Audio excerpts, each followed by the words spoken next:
8월 13일 월요일 오늘의 주요 뉴스입니다. 뉴욕 증시는 중국의 무역 수지 악화 우려에도 상승했습니다. 경기 침체에 대한 우려로 상대 지수는 일제히 하락 출발했지만 오후장 들어 투자 심리가 회복되면서 강보합에 마감했습니다. 이로써 다우와 S&P 500 지수는 5주 연속 상승세를 기록했습니다. 유럽 증시가 하루 만에 또다시 소폭 하락했습니다. 중국 악재에 따른 세계 경기 회복에 대한 불안 심리가 반영됐기 때문입니다. 영국은 0.08%, 프랑스는 0.61%, 독일은 0.29% 하락세를 보였습니다. 국제 유가는 전 세계 수요 감소 전망에 하락 마감했습니다. 전날 종가보다 49센트 떨어진 배럴당 92달러 87센트에 거래를 마쳤습니다. 존 윌리엄스 미국 샌프란시스코 연방준비은행 총재가 또 한 차례 자산 매입, 즉 3차 양적 완화를 지지한다고 밝혔습니다. 또한 가장 효과적인 수단은 모기지 증권을 포함한 자산 매입이라고 주장했습니다. 미국의 지난달 수입 물가가 예상외로 또다시 하락했습니다. 원유 등 국제 원자재 가격이 하락한 덕이며 이로써 인플레이션 상승 압력은 지속적으로 완화되고 있는 것으로 보입니다.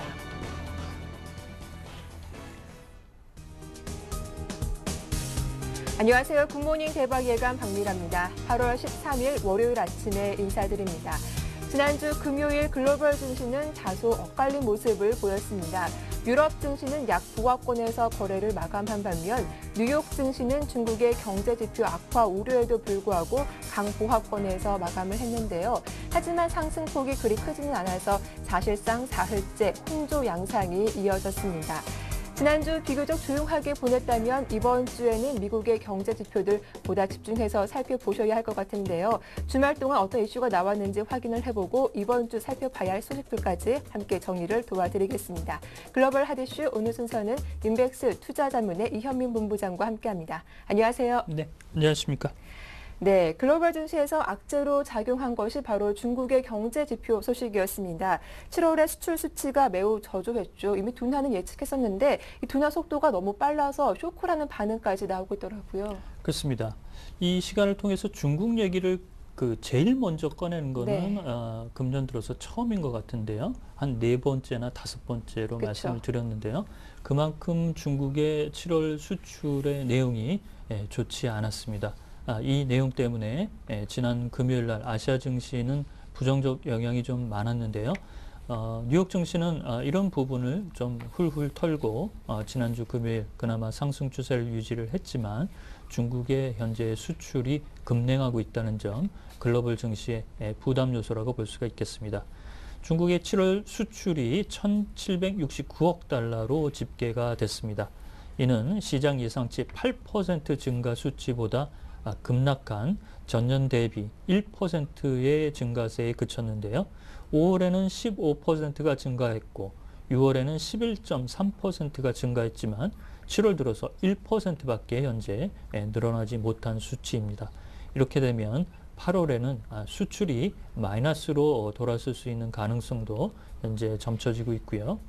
수입도 크게 줄었습니다. 7월 수입량은 1,571억 달러로 4.7% 증가에 그쳤습니다. 6월에는 6.3% 증가했는데요. 이보다 현재 2% 가까이 현재 떨어진 그런 흐름이라고 볼 수가 있겠고요. 이렇게 수입과 수출 모두 떨어지는 불황형 구조로 현재 지속되고 있는 것이 중국의 수출입 동향이라고 볼 수가 있겠습니다. 7월 무역 수지 흑자 규모는 251억 달러로 6월 317억 달러 대비 20% 이상 현재 감소를 했고요. 지역별로 보면 유럽 지역이 7월 16.2%나 수출이 감소했습니다. 대미 수출은 0.6%로 가까스로 플러스를 유지를 했지만 유럽 지역의 수출의 급냉 현재 기조가 추가적으로 더 나올 수 있다는 점, 이런 점이 현재 중국의 고민거리라고 볼 수가 있겠습니다. 네, 이렇게 중국의 7월 수출 규모가 갑작스럽게 급락하다 보면은 자연스럽게 3분기 중국의 경제 성장률 수치도 조정될 수밖에 없겠군요. 그렇습니다. 이제부터 이제 네. 시작이라고 볼 수가 있겠고요. 7월이 이렇게 수출이 특별히 크게 줄어들 것이다라고 시장에서 관측한 애널리스트들은 그리 많지는 않았습니다. 그래서 네. 시장에서 더 이제 크게 그 부정적 여파로 현재 받아들이고 있는데요. 영국의 바클레이즈가 중국의 3분기 경제 성장률을 종전 8.2%에서 7.7%로 현재 하향을 했고요. 모간 스탠리나 시티, 골드만삭스 등이 중국의 수출과 관련된 동향을 보고 조만간 3분기 경제 성장률을 다소 하향할 것으로 예상을 하고 있습니다. 이렇게 되면 두 달에 걸쳐서 두 번 금리 인하를 한 인민은행이 다소 또 바빠지게 되겠는데요. 이달 중에 지준율 인하 카드나 금리 인하 카드가 또 나올 수 있는 가능성도 현재 높다라고 볼 수가 있겠습니다.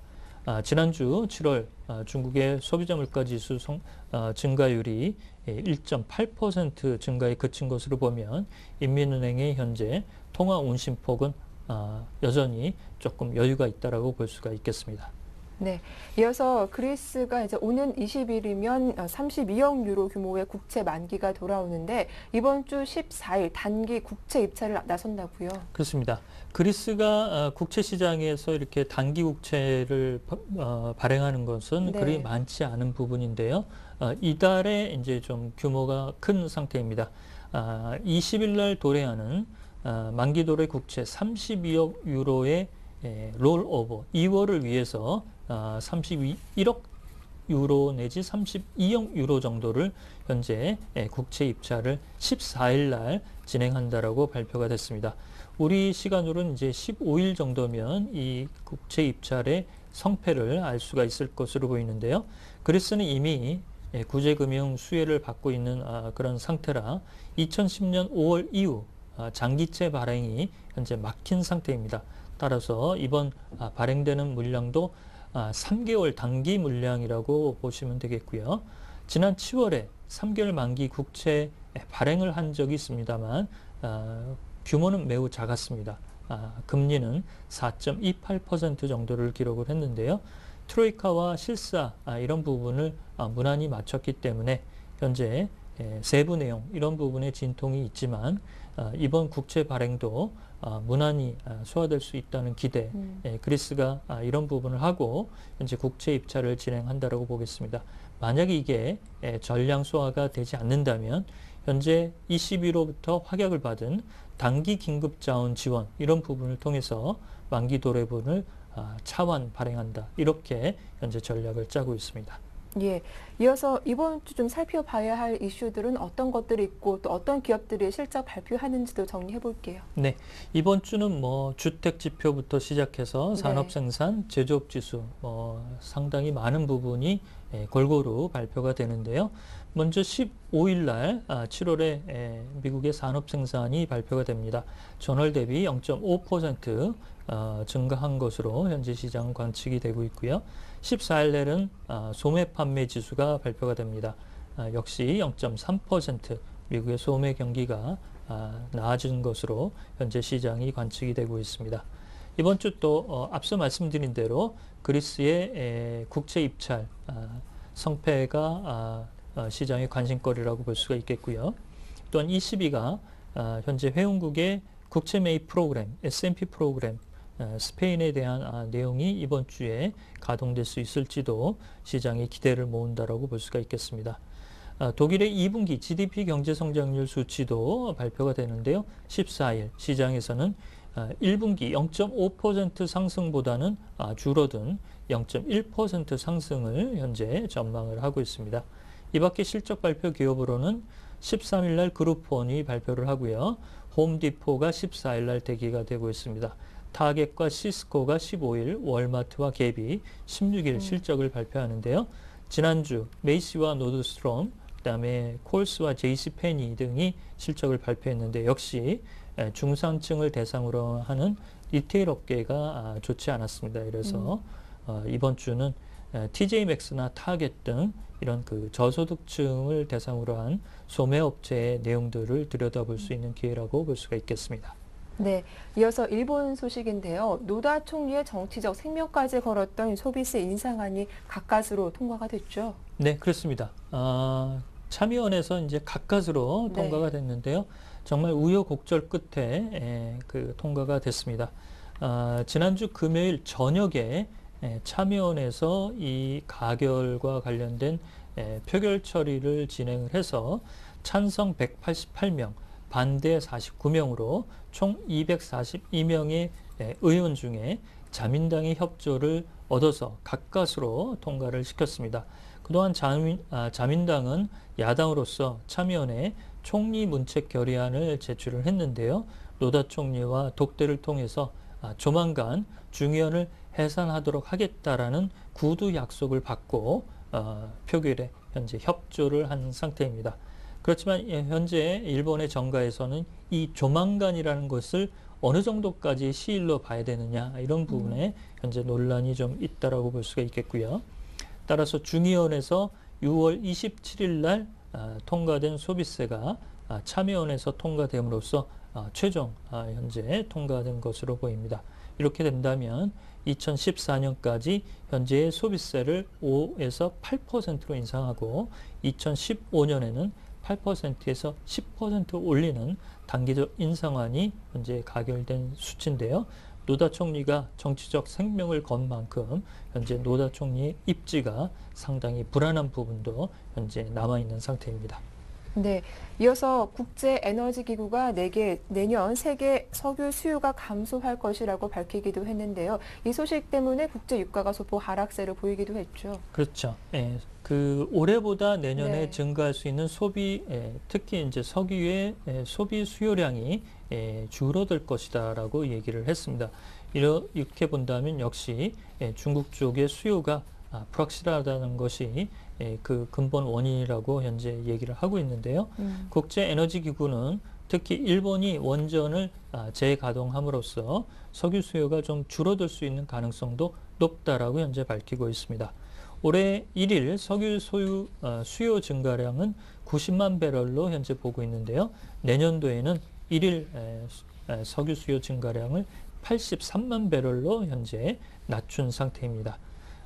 또한 IEA 국제에너지기구는 올해 하반기에 시리아나 이란 쪽의 리스크로 인해서 향후 몇 달간 유가가 좀 불안하게 움직일 수 있다라는 리스크를 코멘트했다는 점, 이런 점은 하반기 유가를 보는 시각에서 우리가 잘 챙겨야 될 대목이라고 볼 수가 있겠습니다. 네, 글로벌 이슈 지금까지 인백스 투자자문의 이현민 본부장과 함께 살펴봤습니다. 도움 말씀 고맙습니다.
네, 글로벌 증시 마감에 따른 오늘 국내 증시 영향과 함께 전일장 이슈들 함께 정리를 해드리겠습니다. 두 분 모셨는데요. 샘플러스 이상로 전문위원과 신영증권 영등포 지점의 윤경수 차장 나오셨습니다. 안녕하세요. 네, 안녕하세요. 반갑습니다. 반갑습니다. 네, 지난 주말 중국의 경제 지표가 좀 부진하게 발표되면서 글로벌 증시 악재로 작용을 했었는데요. 다행스럽게 뉴욕 증시는 전약 후 강의 모습을 보이면서 마감을 했더라고요. 글로벌 증시 마감 상황부터 다시 한번 정리를 해보겠습니다. 차장님. 네, 알겠습니다. 글로벌 증시 상황 좀 살펴보도록 하겠습니다. 말씀하신 대로 뉴욕 증시 소폭 상승해서 장을 마감을 했습니다. 아무래도 숨고르기 장이었다, 이렇게 일단 표현을 드릴 수가 있고요. 뉴욕 증시 전일 대비 42.76포인트, 다우가 42.76포인트 상승한 13,207.95로 장을 마감을 했고요. S&P 500 지수 역시도 3.07포인트 상승해서 1,405.87 이렇게 장을 마감을 했고요. 나스닥 지수 역시도 2.22포인트 상승한 3,020.86으로 장을 상승을 마감을 했습니다. 말씀하신 대로 중국의 지표가 좀 좋지 않게 나오면서 장을 좀 하락으로 이끄는데 도움을 줬다, 이렇게 표현을 드릴 수가 있는데요. 이에 따라서 지표가 나쁘게 나왔기 때문에 어떤 부양책이 나오지 않을까, 이런 기대감이 조금씩은 나오면서 매수세를 좀 자극시켰다, 이렇게 볼 수가 있고요. 또 그동안 하락한 폭이 있기 때문에 저가 매수 역시도 들어왔다, 이렇게 좀 표현을 드릴 수가 있겠네요. 그리고 원유와 에너지 가격 역시도 좀 하락한 부분이 주가를 조금은 상승으로 이끄는데 도움을 줬다, 이렇게 볼 수가 있겠습니다. 인민은행이 또 추가 부양책을 내놓을 수 있지 않을까, 이런 기대감 역시나 좀 살아있으면서 전체적으로 지수는 조금은 상승 쪽으로 가는 분위기이지 않을까, 이렇게 좀 보일 수가 있고요. 유럽 증시 좀 살펴보면 유럽 증시는 뭐 전체적으로 좀 하락을 하는 분위기를 보여줬는데요. 아무래도 중국의 지표가 좀 나쁘게 나온 이런 영향 때문에 증시가 좀 하락으로 이끌었다, 이렇게 볼 수가 있고요. 터키 지표 외에는 뭐 0.08에서 1.37% 사이에 하락세를 좀 보여주면서 마감을 했다, 이렇게 볼 수가 있겠습니다. 네, 이렇게 글로벌 증시는 뚜렷한 방향성이 없이 좀 횡보 장세가 이어지고 있는데요. 오늘 국내 증시 수급엔 또 어떤 영향을 줄지 궁금합니다. 이상로 전문위원님. 네, 뭐 일단 시장을 한번 다우 증시로부터 한번 살펴보시면요. 일단은 중국 예상 밖의 무역 흑자 감소세가 좀 두드러졌습니다. 그 부분 자체가 시장이 예상하지 못한 경우였고요.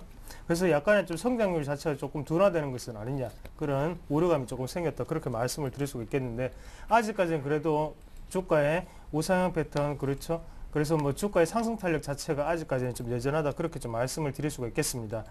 그래서 지금 뭐 코스피를 한번 같이 한번 살펴보시면, 일단 코스피 같은 경우에는 어느 정도는 좀 기관의 차익 실현 매물이 좀 나올 수 있는 구간이다, 그렇게 좀 말씀을 드릴게요. 그래서 일단 우상향 패턴은 우상향 패턴인데 지금 같은 구간에서는 어느 정도의 차익 실현 매물이 좀 나올 수 있다, 그렇게 좀 말씀을 드리겠습니다. 그래서 오늘이 되지 않더라도 내일이나 모레쯤, 아니면 이번 주 같은 경우에는 기관에 어느 정도 매수 포지션을 확실하게 좀 체크를 하시는 게 가장 중요하지 않겠나, 그렇게 좀 말씀을 드릴 수가 있겠고요.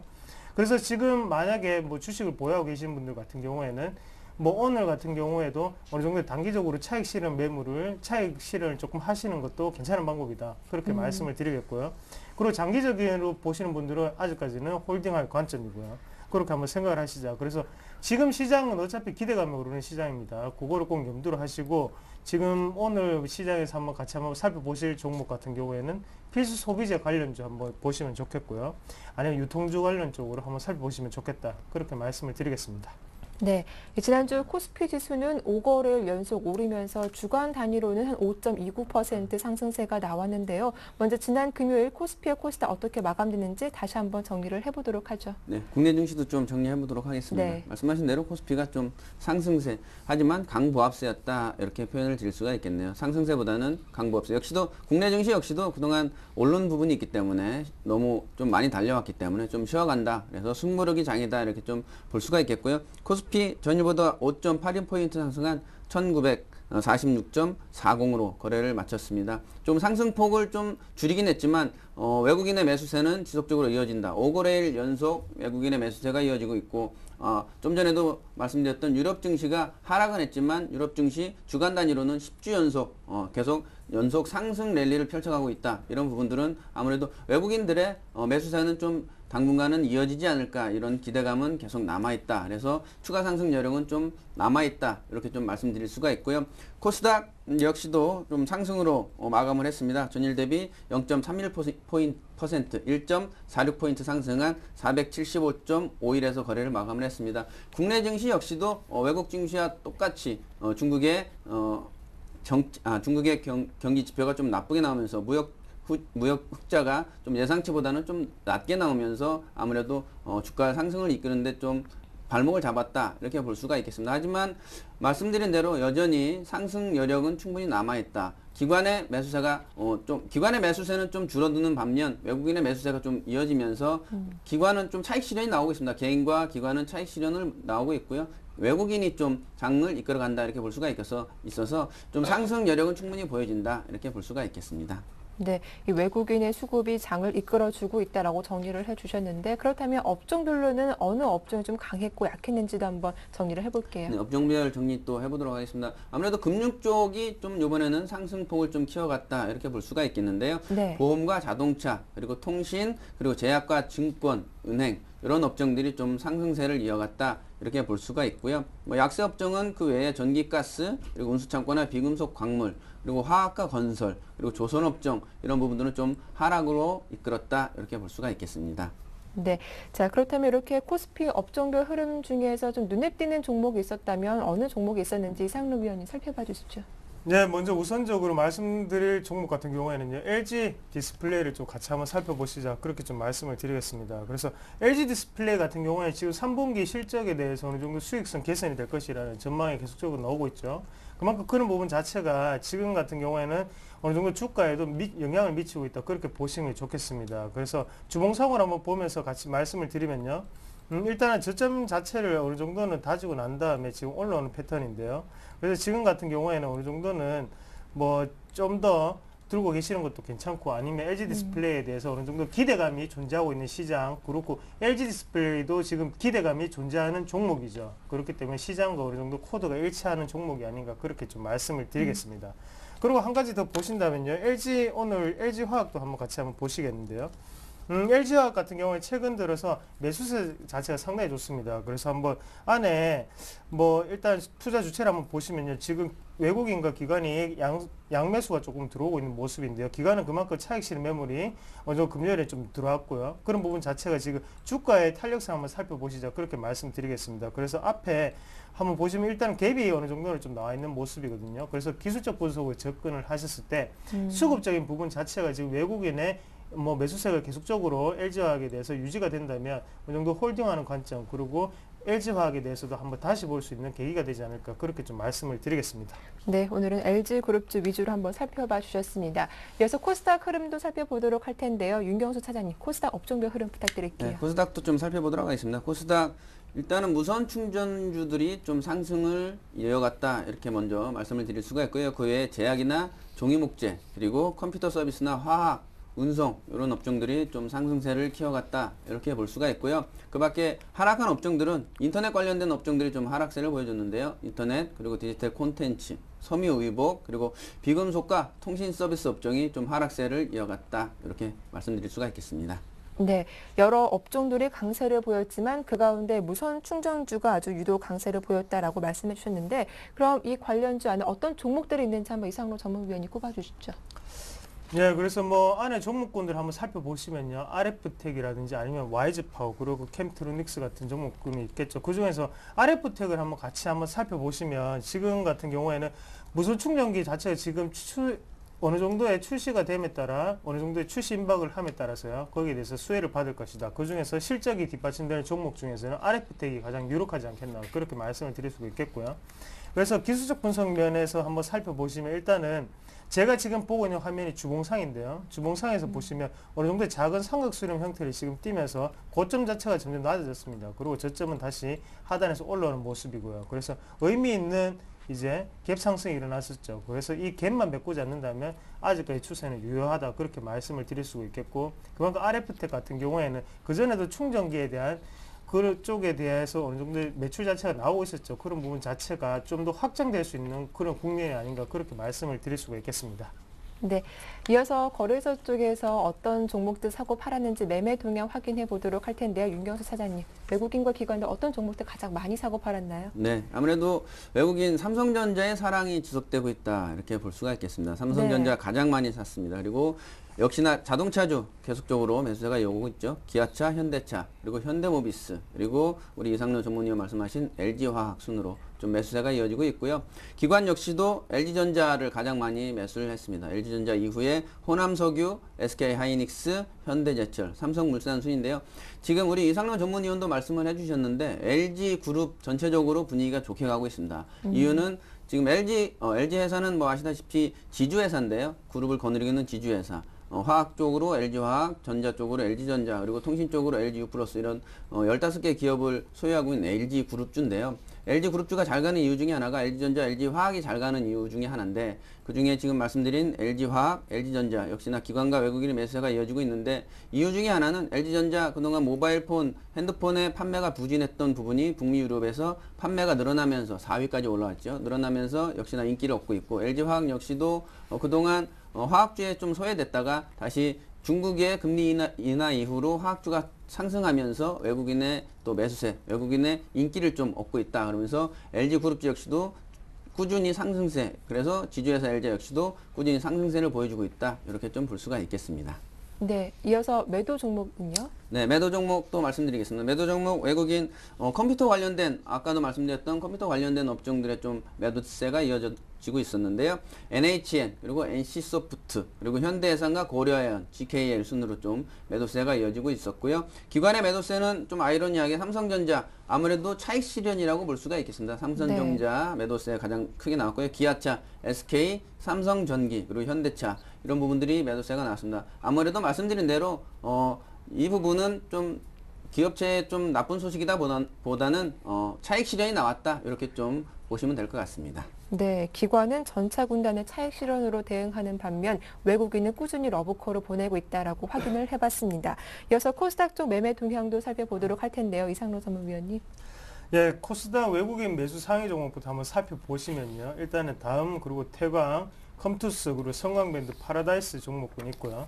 기관의 매수 상위 종목은 CJ 오쇼핑 그리고 CGN, SFA, 성광밴드 그리고 실리콘웍스 종목이 있는데 지금 같은 경우에 성광밴드를 한번 보시면 일단 성광밴드 같은 경우에 2분기 실적 자체가 어느 정도 개선이 됐었죠. 그런 부분 자체가 지금 외국인과 기관의 수급 자체가 들어오는 것이 아닌가 그렇게 보시면 좋겠습니다. 그래서 코스닥 같은 경우에는 일단은 지금 제한된 거래대금 안에서요 확실하게 안정적으로 실적이 뒷받침되는 종목 위주의 매수가 들어가고 있다. 그만큼 그쪽으로 베팅을 하고 있다. 그렇게 보시는 게 좋겠습니다. 그리고 매도 상위 종목군을 한번 살펴보시면요.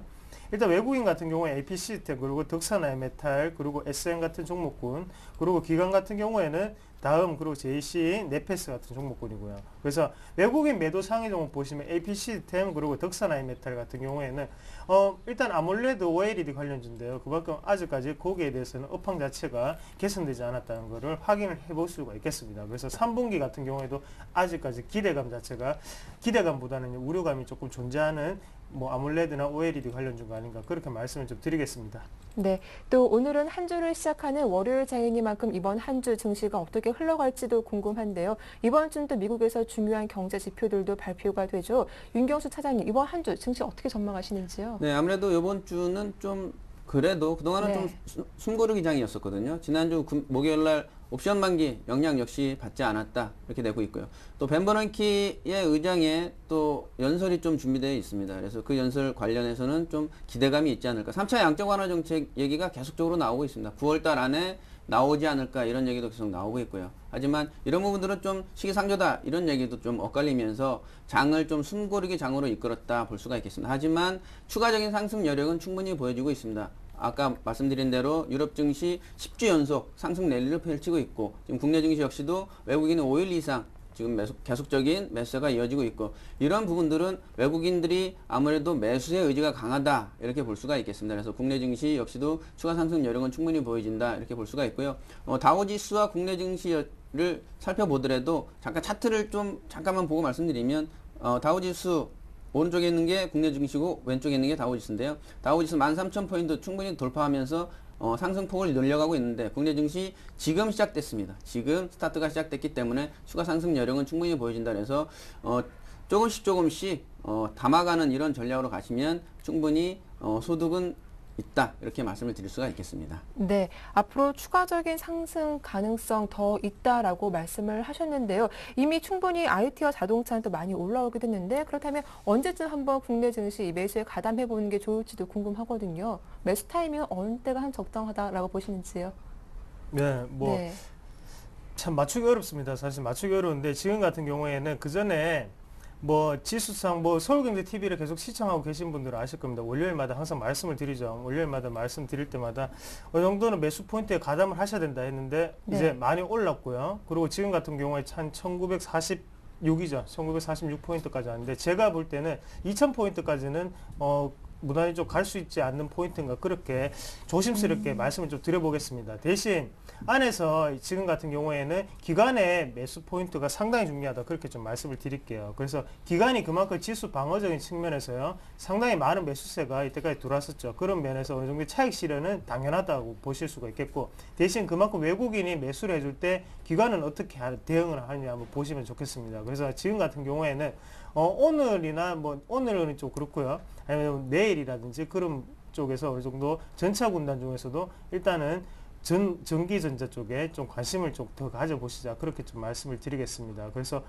이번 주에 매수 세력 자체가 어느 정도만 뭐 메이저급이라고 얘기를 하죠. 그래서 외국인의 매수세 그리고 기관의 매도세가 좀 진정될 때 그때 다시 계속적으로 보시면서 제가 다시 한번 그때 매수 포인트를 잡아드리겠다 그렇게 말씀을 좀 드리겠습니다. 네, 말씀 잘 들었습니다. 지금까지 샘플러스 이상로 전문위원과 신영증권 영등포 지점의 윤경수 차장과 함께했습니다. 두 분 모두 수고 많으셨습니다. 네, 고맙습니다. 감사합니다.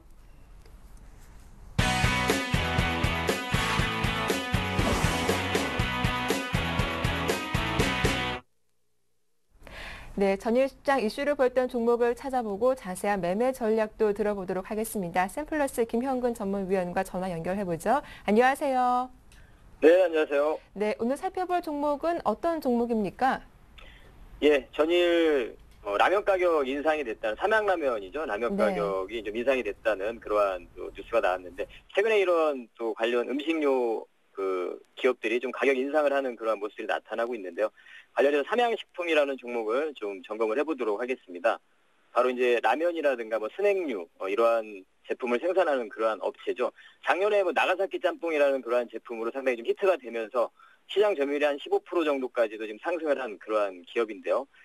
지난주에 삼양라면을 비롯해서 한 6개 라면 가격을 50원에서 60원 정도 이렇게 인상을 한다는 그러한 부분을 좀 발표를 했었는데 이 부분은 2008년도 이후에 인상했던 이후에 한 4년 만이죠. 상당히 인상을 하게 됐는데요. 회사 측에서 입장을 좀 보자면 사실 원자재 가격이 워낙 지금 급등을 하다 보니까 그런 원가 부담이 가중되고 있는 상황에서 가격 인상이 좀 불가피하다는 그러한 설명입니다. 최소한의 범위 내에서 그런 원가 상승분의 일부만을 좀 반영을 해서 가격을 인상했다. 뭐 이렇게 좀 설명을 하고 있습니다. 그래서 그러한 부분들이 사실은 소비자들 입장에서는 상당히 좀 좋지 못하죠. 식당 물가가 좀 올라가는 거기 때문에 상당히 좋지 못한 부분이지만 이러한 기업들 입장에서 업체들 입장에서는 이런 곡물 가격 급등에 따른 원가 부담을 제품 가격 인상으로 해서 좀 덜 수 있는 부분이기 때문에 실적을 좀 개선할 수 있는 그런 방안이기 때문에 이런 업체들 입장에서는 뭐 좋은 부분이라고 좀 해석을 할 수 있을 것 같습니다. 그리고 지금 이런 삼양식품뿐만이 아니고 지난 8일 날이었죠. 롯데칠성에서도 칠성사이다, 펩시콜라 이러한 한 제품 가격들을 인상을 했고요. CJ제일제당에서 햇반값도 인상을 시켰죠. 앞으로 이제 오리온이라든가 농심, 해태제와 이런 제과업계에서도 계속해서 그러한 가격 인상을 좀 고려하고 있는 그러한 움직임들입니다. 그래서 단 이러한 이 기업 하나만의 그런 움직임이 아니고 전체적인 그러한 상황상 원가의 원재료 가격들이 급등을 하다 보니까 좀 불가피한 상황인 것 같고요. 아까도 설명을 드렸지만 이러한 소비자 입장에서는 좀 좋지 못하지만 기업들 입장에서는 그런 실적 개선을 할 수 있는 그런 방안이기 때문에 주가의 움직임에게는 충분히 좀 상승을 시켜줄 수 있는 그런 모멘텀이 될 수 있다. 이렇게 좀 판단을 해볼 수가 있을 것 같습니다. 그리고 이러한 업체들이 좀 가격을 인상을 시켜도 이러한 부분들이 사실상 이제 필수 소비재 부분이죠. 그렇다 보니까 가격이 인상이 돼도 소비가 또 거기에 반해서 뭐 크게 줄어든다든가 이럴 우려는 조금 적을 거라고 판단이 듭니다. 그래서 충분히 좀 주가 상승의 모멘텀이 될 수 있다 이렇게 판단을 하고요. 차트를 좀 보시면 지난해 11월 달이었죠. 상당히 좀 주가가 거의 한 3배 이상, 3배 가까운 그러한 상승을 좀 급등을 좀 보여줬습니다. 바로 나가사키 짬뽕이라는 그런 히트 제품으로 인해서 주가가 상승을 한 이후에 현재 상태는 그러한 또 모멘텀이 다 소멸이 된 이후에 원상태로 좀 회귀를 한 상태죠. 지금 현재 상태에서 주가 상승을 위해서는 새로운 좀 모멘텀이 필요한 구간인데 그러한 시기에 이러한 제품 가격 인상이라는 주가 상승의 모멘텀이 좀 나타났기 때문에 이후에 주가 상승을 좀 기대를 해볼 수 있을 것 같습니다. 차트 보시면 2만 원이라는 가격선을 그리고 상당히 그 하방 경직성을 좀 확인을 시켜주고 있죠. 최근에 좀 외국인들의 수급도 좀 눈에 띄는 부분이고요.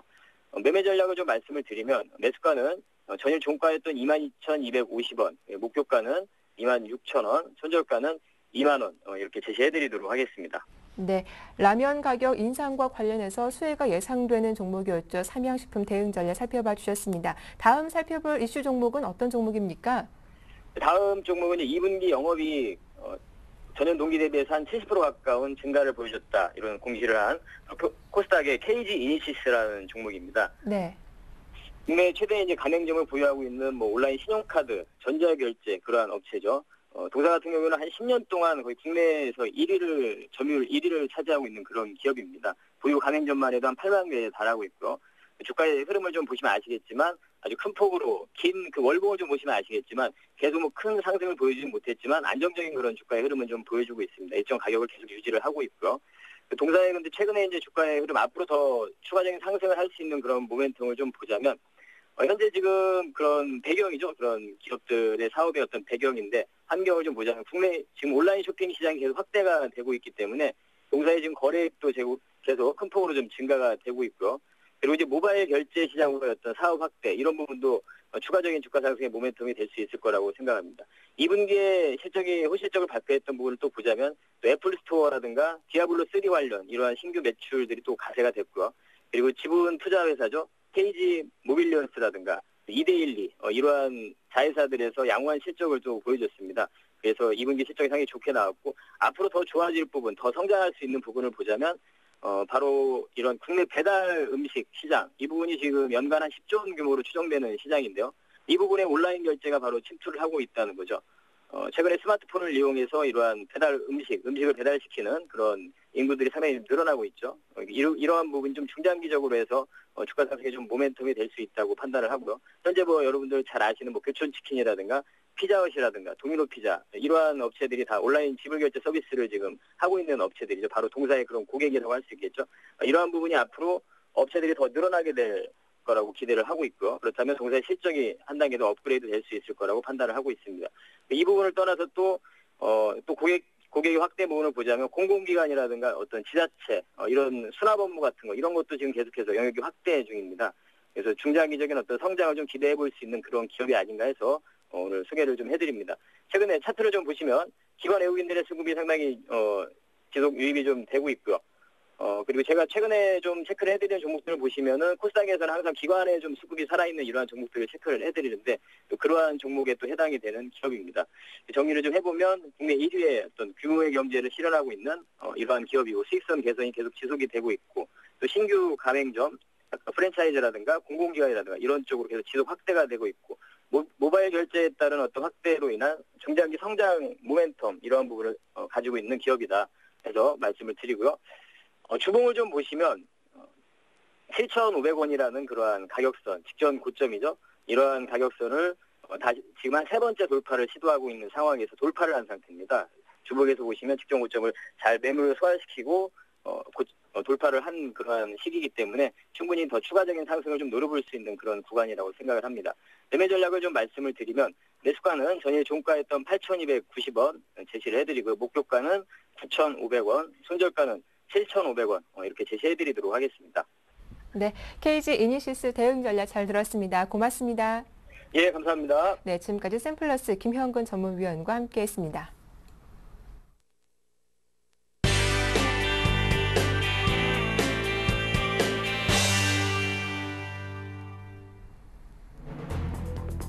주택가격 하락으로 금융권의 담보 인정 비율 관리에 비상등이 켜진 가운데 저축은행 등 일부 이금융권 회사들이 중대형 아파트에 대한 신규 대출을 중단하기 시작한 것으로 확인됐습니다. 정부가 2학기 개학을 앞두고 교육물가에 대한 일제 점검에 돌입합니다. 또한 폭염에 따른 작물의 가격 동향을 철저히 단속하는 등 한 달여 앞으로 다가온 추석 물가 관리에 나섰습니다. 한국소비자원이 유럽산 등 수입 전기 면도기 54종과 전동 칫솔 14종의 유통 구조와 가격을 조사한 결과 백화점 가격이 인터넷 가격보다 최대 2.3배 비싼 것으로 나타났습니다. 국세청에 따르면 올 들어 주요 수출 기업들의 실적 부진, 가계 자산 가치 하락, 내수 부진으로 인해 올해 거치는 세금이 지난해 수준에도 못 미칠 거란 전망이 제기됐습니다. 네, 이슈앤 이슈 오늘 순서는 서울경제신문 증권부의 서은영 기자와 함께하겠습니다. 안녕하세요. 안녕하세요. 네, 주택 가격이 하락하면 해당 주택을 담보로 받을 수 있는 대출 규모가 줄어들 수밖에 없는데요. 최근 제2금융권에서 담보 인정 비율, 즉 LTV 기준을 강화해서 중대형 아파트에 대한 대출을 중단하기 시작했다고 하죠. 네, 서울의 한 대형저축은행은 최근 40평형 이상 아파트에 대한 내부 LTV 기준을 강화해 사실상 신규 대출을 중단했습니다. 40평형 이상 대형 아파트의 경우 상대적으로 가격 하락폭이 크고 매매도 잘 이루어지지 않아 대출 채권 회수가 어렵기 때문에 자체 관리에 들어간 겁니다. 또 다른 서울의 한 저축은행은 신규 주택담보대출에 대해 담보물 평가뿐 아니라 차주의 신용등급 등 상환 능력도 평가하는 방식으로 리스크 관리를 강화했습니다. 또 만기 도래 시 자동 연장해 주던 기존 관행을 없애고 엄격한 담보 재평가를 실시하고 있습니다. 이처럼 저축은행들이 내부 대출 기준을 강화한 것은 집값 하락 리스크에 은행보다 더 직접적으로 노출돼 있기 때문입니다. 이금융권은 은행 대출 한도가 꽉 차 추가 대출을 받거나 은행에서 대출을 거절당해 울며 겨자 먹기로 이용하는 사례가 많은데요. 이금융권의 LTV 기준이 60%에서 70%로 시중은행보다 통상 10%포인트 높은 데다 이마저 제대로 지키지 않은 경우가 많아 집값이 폭락할 경우 직격탄을 맞을 수 있다는 얘기입니다. 네, 집값이 계속 하락할 경우에는 이 같은 조치가 제1금융권에서도 나올 가능성이 높아질 것으로 보이는데 현재 집값 하락으로 은행권의 주택담보 인정 비율을 초과하니 대출 규모는 어느 정도 됩니까?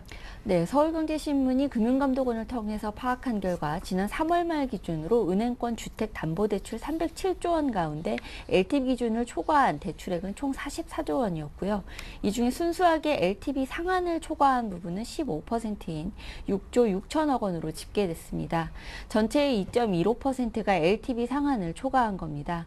집값 하락으로 LTV 상한을 초과하게 된 부분은 만기를 연장할 때 원칙적으로 담보를 보강하거나 일시에 상환해야 LTV 기준을 충족하는 부분의 대출 연장이 가능합니다. 금융당국은 올해 만기가 돌아오는 일시 상환 대출 규모가 총 60조 원에 달할 것으로 파악하고 있는데요. 주택담보대출의 2.15%가 LTV 상한을 초과한다는 점을 감안해서 단순 계산하면 1조 3천억 원가량이 당장 올해 담보를 보강하지 않으면 일시 상환해야 할 대출 규모라는 추정이 가능합니다. 금감원이 최근 만기 도래하는 LTV 초과 대출을 장기 분할 상환으로 전환토록 지도한 것은 은행이 차주들에게 일시 상환을 요구할 경우 가계부채 대란과 집값 폭락을 야기할 수 있다는 우려에서입니다. 문제는 앞으로인데요. 최근 수도권 집값이 바닥을 모르고 떨어지고 있기 때문입니다. 특히 판교, 동탄, 광교 등 2기 신도시 집값이 꾸준히 하락하고 있죠. 자칫 집값 폭락 사태가 벌어질 경우 은행들이 대출금 회수에 나서면서 가계의 대출 상환 부담이 커지고 가계부채 대란이 일어나고 또 결국 경매 물건이 쏟아지면서 집값 하락을 가속화시킬 수 있다는 것이 가장 큰 문제입니다. 네, 다음 소식입니다. 정부가 2학기 개학을 앞두고 교육 물가에 대한 일제 점검에 들어간다고 합니다. 또한 농작물 가격을 철저히 단속한다는 방침인데요. 이 추석을 앞두고 진행되는 이번 물가 점검에 대해서 자세하게 살펴봐 주시죠. 네, 기획재정부는 학교 유치원 개학에 앞서 교육 물가를 일제히 점검하기로 하고 각 부처와 조율하고 있습니다. 정부는 다음 달부터 유치원 정보 공개 시스템을 통해 유치원비 징수 실태를 일제히 공개할 계획인데요. 이에 앞서 지난 6월 학원비 인하 경쟁을 유도하기 위해 학원비 공개 시스템을 구축하는 한편 EBS 수능 교재 값을 동결하기도 했습니다. 새 정부는 신학기를 틈타 특별 활동비 명목으로 한 유치원비, 보육비 편법 인상에 대해서도 특별 단속을 벌일 예정입니다. 정부는 최근 폭염에 따른 주요 작물의 가격 동향과 가공식품 업계에 잇따른 가격 인상과 관련해서도 조만간 현장 점검에 나서기로 했습니다. 폭염이 추석 물가에까지 직접적 영향을 줄 가능성은 낮지만 잎채소의 경우 수입이 쉽지 않기 때문에 가격이 쉽게 안정되지 않을 것 같다는 데 주목하고 있습니다. 네, 이번에는 외국산 전기 면도기와 또 진동 칫솔 소식입니다. 국내 판매 가격이 수입 가격에 비해서 2배 이상 높은 것으로 조사가 됐다고 하죠. 네, 한국소비자원이 수입 전기 면도기 54종과 전기 칫솔 14종의 평균 수입 소비자 가격, 유통구조, 판매 전별 소비자 가격 등을 조사한 결과를 발표했습니다.